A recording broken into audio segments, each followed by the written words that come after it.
Since the late 1800s, tales of tall, upright walking, ape-like creatures have fueled the Bigfoot legend in North America. And while the majority of accounts of the elusive biped come from the northwestern part of the country, a man from much further east believes he may have spotted one in Ohio.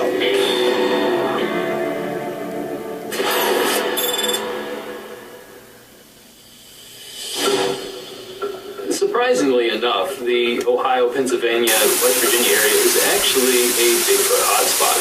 There are sections along the Allegheny River, the Ohio River, that have pockets of activity.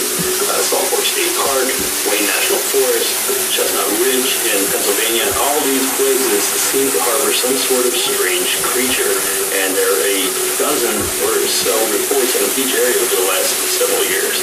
Jeff Patterson was hiking with his family through Wayne National Forest in southeastern Ohio when they found some rocks stacked in a circle. Interesting. While this could have simply been built for a campfire, the lack of any charred remains points to an entirely different purpose. So rocks in a circular formation, like in this video, are thought to be a sign that Bigfoot has been there. These rock formations are actually sometimes known as Sasquatch Stonehenge. The question could be asked, why would a Bigfoot make a rock formation of this type?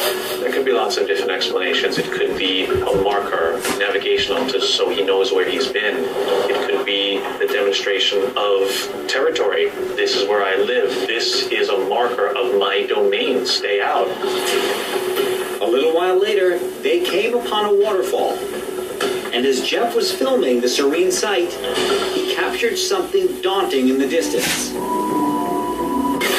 My name is Jeff Patterson, and I shot this video.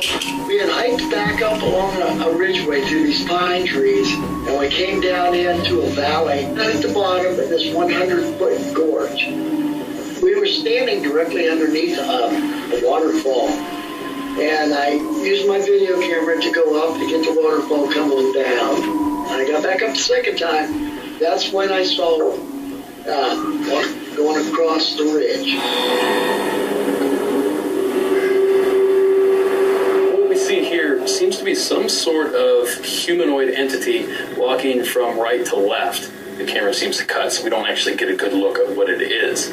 I don't know what else it could possibly be other than Bigfoot or a very large human in a very sort of burly attire.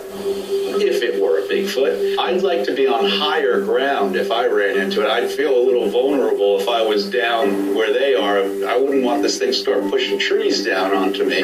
But Jeff felt they were at a safe enough distance, so he wasn't too worried. It was a good ways away, up on the top of the ridge across from us. There was a good amount of space between us. I'm quite sure that we could have got out of there safely. But if I was walking through the woods somewhere and this thing suddenly appeared right smack in front of me, I would be scared. This video is interesting because this was not a Squatcher. This was not a Bigfoot hunter. This was just somebody relaxing with their family at a waterfall. And the camera's looking up. Hey, look at the beautiful water. Look at this. Oh, look up there. What's that? As far as Jeff is concerned, he believes it was a Bigfoot, and he's not alone. Sightings of Sasquatch-like creatures have been reported by Ohio residents since 1869, and they even have a name for it. They call it the Grassman. Now, it's said to be much smaller than the Sasquatch of the Northwest, and it's certainly something that these people seem to be proud of. There's all kinds of museums and knickknacks and that kind of thing you can find in that area, so they definitely take their Grassman fairly seriously. Whether Jeff captured a Grassman or a Bigfoot that day remains to be seen. And if there are any skeptics out there who think he didn't, Jeff doesn't hold it against them. If it was somebody else's stuff, I wouldn't believe it. It's something that you have to see yourself to fully understand that it really is there.